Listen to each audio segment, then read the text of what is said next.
The shortest war in history happened in a place you might not even know. It was in Zanzibar. Zanzibar is an island off the coast of East Africa. It is famous for its spices, especially cloves. It was also a big trade hub for a long time. This war, though, is not famous for its spices. It is famous for how short it was. It lasted just 38 minutes. Imagine a war starting and ending before you could even finish your breakfast. That is what happened on August 27th, 1896. This war was between the British Empire and the Sultanate of Zanzibar. It was a very one-sided fight. It showed the power of the British Empire at the time. It also showed how quickly things could change for smaller nations in that era. The late 1800s were a time of big changes in Africa.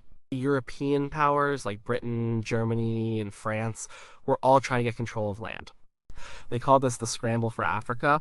These countries wanted resources, they wanted new trade routes, they wanted to expand their empires. Zanzibar was important because of its location. It was a good port, it was a good place for ships to stop on their way to India and other parts of Asia. Britain had a lot of interest in Zanzibar. They saw it as a key place. They wanted to make sure no other European power got too much control there. They had been slowly increasing their influence on the island for years. They made treaties. They set up trade agreements. They had a say in how things were run. They wanted a friendly ruler in charge. Someone who listened to them. The ruler of Zanzibar at the time was called the Sultan. The British wanted the Sultan to be someone they approved of. This was not a new idea. They had been doing this in other places too. They wanted to protect their interests. They wanted stability, but on their own terms. So when a new sultan came to power without their approval, it was a big problem for Britain. This new sultan was not someone they liked. He was seen as a threat to their control. He was seen as someone who might try to make Zanzibar truly independent, or, even worse, he might turn to another European power for help. This was something Britain could not allow. The British acted fast. They sent warships. They gave an ultimatum. They demanded the new sultan step down. They wanted their chosen ruler to take over. The sultan refused. He thought he had the right to rule. He thought he could stand up to the British. He was wrong. The events that followed were quick and brutal. The British ships opened fire. They targeted the Sultan's palace. They targeted his small navy. The fight was over in less than an hour. It was a shock to everyone. It was a clear message from Britain: do not challenge us. This short war is a strange footnote in history. It is a story about power. It is a story about empire. It is a story about how easily a small nation could be overwhelmed by a much stronger one. It reminds us that wars do not always last a long time. Sometimes they are over before you can even properly mark the start. And sometimes those quick wars can have very big consequences. To understand why a war lasted only 38 minutes, you need to know a bit about Zanzibar before the fighting. Zanzibar was not always a small, powerless island. For centuries, it was a very important place. It was ruled by the Sultanate of Oman for a long time. It was a hub for trade. People traded spices, ivory, and unfortunately slaves. This trade made Zanzibar rich and powerful in the Indian Ocean. In the 19th century, Zanzibar broke away from Oman and became its own independent sultanate. It still controlled a lot of the coast of East Africa, but things were changing.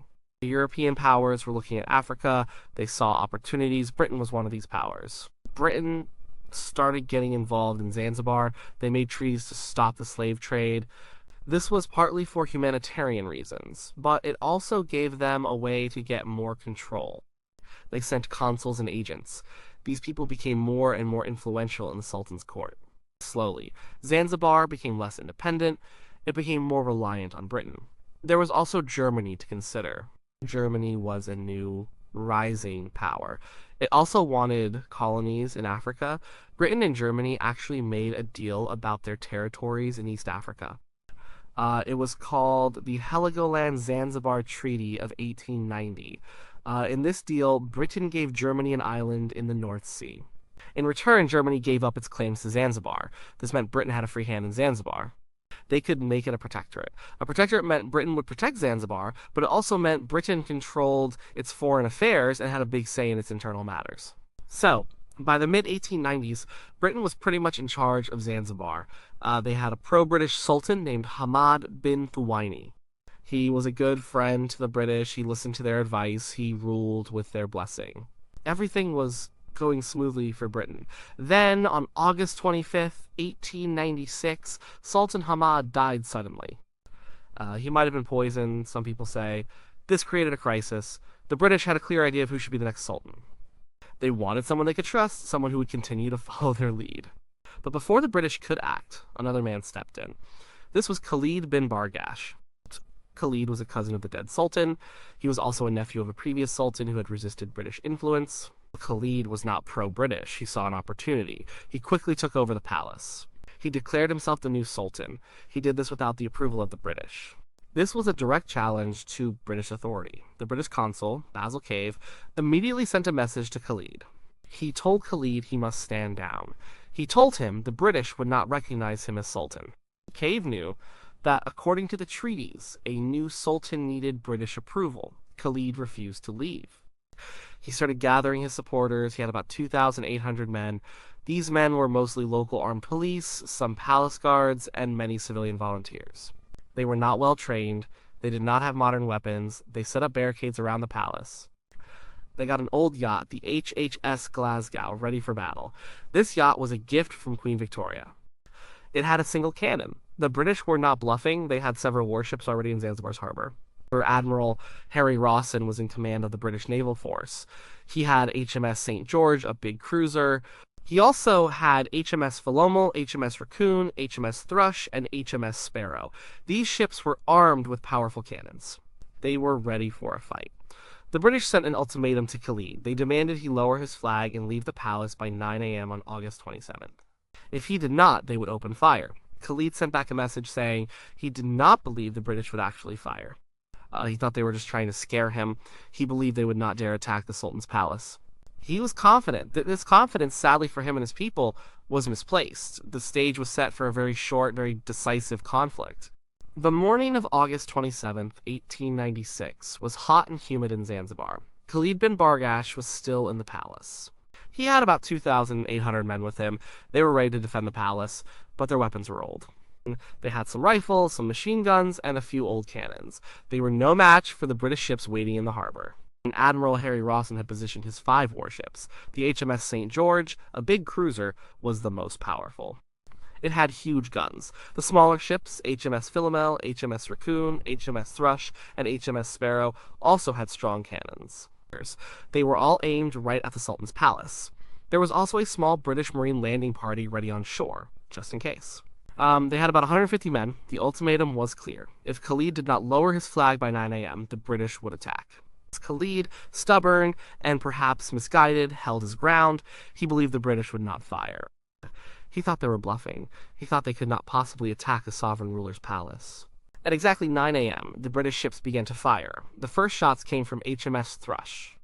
They hit the palace directly. Then, all the other ships joined in. Big cannons boomed. Shells rained down on the palace.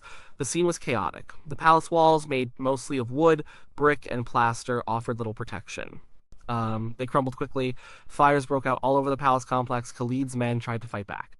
They fired their old rifles and machine guns, but their bullets just bounced off the armored sides of the British warships. Their few cannons were no match for the British firepower. One of the first targets for the British was Khalid's only naval vessel, the HHS Glasgow. This was an old steam yacht. It was not a warship. It had one small cannon. The British cruiser HMS St. George fired a volley at the Glasgow. The yacht caught fire and sank quickly. It was completely overwhelmed. 2 smaller Zanzibar boats were also sunk. The bombardment was intense. It was relentless. The shells tore through the palace building. People inside had nowhere to hide. Many were killed instantly. The sound must have been deafening. Smoke and dust filled the air. Khalid himself was inside the palace during the attack. He later said he saw the British ships clearly. He saw them aiming at his home. He saw the destruction. He knew then that he had made a terrible mistake. He knew his position was hopeless. The entire battle lasted just 38 minutes. At 9:38 a.m., the bombardment stopped. The Sultan's flag, which had been flying defiantly over the palace, was shot down. A white flag was raised. The Sultan's forces surrendered. The fight was over. The casualties were stark. The Zanzibar forces suffered greatly. Around 500 of Khalid's men were killed or wounded. These were mostly palace guards, soldiers, and civilian volunteers. Many of them were trapped in the burning buildings. They were simply not prepared for such an attack. On the British side, there was only one casualty. A single British sailor was wounded. He later recovered. This shows just how lopsided the battle was. Well, it was not a fair fight. It was a demonstration of overwhelming force. Khalid bin Bargash survived the attack. He managed to escape from the burning palace. He fled to the German consulate, which was nearby.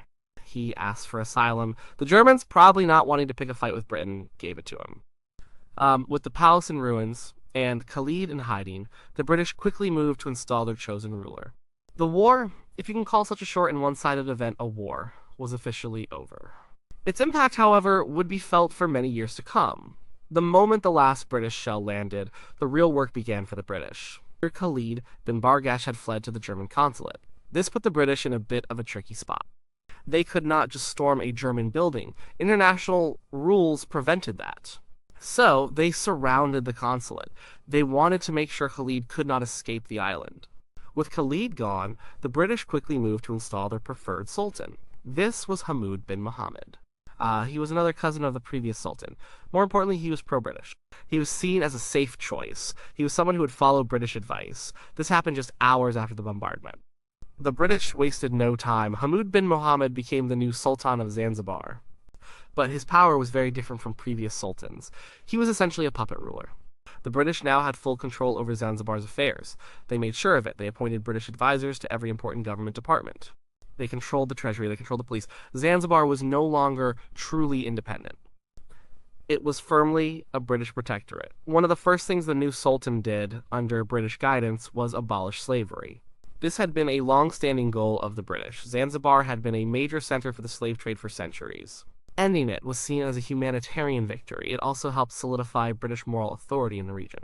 Though, in reality, ending slavery completely took years, and economic impacts were big for the island. The fate of Khalid bin Bargash was a minor issue for a while. The British demanded the Germans hand him over. The Germans refused, citing diplomatic immunity. However, they helped Khalid escape Zanzibar. He was smuggled out by German sailors on a small boat. He was taken to German East Africa, which is modern-day Tanzania. He lived there under German protection for many years. But Khalid's story was not over. Later, during World War I, Britain and Germany were enemies. In 1916, British forces invaded German East Africa. Khalid was captured there. He was then exiled to St. Helena, the same island Napoleon was exiled to. Later, he was moved to the Seychelles. He finally died in Mombasa, Kenya in 1927. He never ruled Zanzibar again. The Anglo-Zanzibar War, despite its brevity, sent a clear message across the world. It showed the power of the British Empire. It showed that Britain would use force to protect its interests. It showed that challenging Britain's authority in its sphere of influence was a very dangerous idea. For Zanzibar, the war marked the end of an era. It lost its remaining sovereignty. It became a colony in all but name. Its role as an independent trading power diminished. The British shifted its economy further towards clove production. Zanzibar remained a British protectorate until 1963, almost 70 years after the 38-minute war. After a short period of independence, it then merged with Tanganyika to form the United Republic of Tanzania in 1964. The short war was a turning point for Zanzibar. It locked the island into a colonial relationship with Britain. It changed its leadership, it changed its economy, and it changed its future forever. All in less time than it takes to brew a pot of tea. The Anglo-Zanzibar War is often remembered for one thing, its incredible shortness. 38 minutes. It is a number that sticks in your mind. It makes the war a famous historical oddity. But beyond the quick timing, this war tells us a lot about the world at the end of the 19th century. It stands as a stark reminder of colonial power. Here was a global empire, Great Britain, facing off against a small island nation. The outcome was never in doubt. The war was not a fair fight. It was a powerful country imposing its will on a weaker one. This was common during the scramble for Africa. European powers drew lines on maps and claimed territories, often with little regard for the people who lived there. The war highlights the huge difference in military technology and organization. Khalid's forces were brave, but they were no match for modern warships. The British ships had powerful, accurate cannons. Khalid's men had old rifles and a few outdated guns. This imbalance meant the battle was more of a bombardment than a true war. It was a devastating display of technological superiority. This war also shows the importance of strategic location. Zanzibar's position off the East African coast was crucial. It was a crossroads for trade. Britain wanted to control it to protect its routes to India and to stop other European rivals, like Germany, from gaining too much power there. The 38-minute war was a quick, decisive way to secure that control. Some people might even ask if it was truly a war. It was so short, the casualties were so lopsided, but history books call it a war. It involved an ultimatum, armed forces, and an attack. The fact that it was over so quickly just highlights the massive power gap between the two sides. It was a war, but a very unequal one. The legacy of this war for Zanzibar was a loss of real independence. It became a British protectorate managed by Britain. The new Sultan was a figurehead. Zanzibar's destiny was no longer in its own hands. This situation lasted for decades, shaping its political and economic future. The island's primary role became providing cloves to the British Empire. The war also reminds us that history is full of unique events.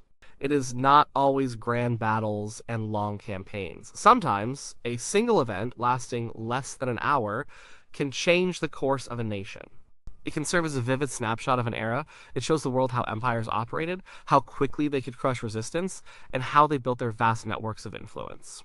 Today, the Anglo-Zanzibar War is mostly a historical footnote, but it is a memorable one. It is a story told to show how quick and decisive power can be. It is a story about the end of one kind of sovereignty and the beginning of another, all wrapped up in a startlingly short period of time. And it is a reminder that even the shortest conflicts can have very long-lasting effects.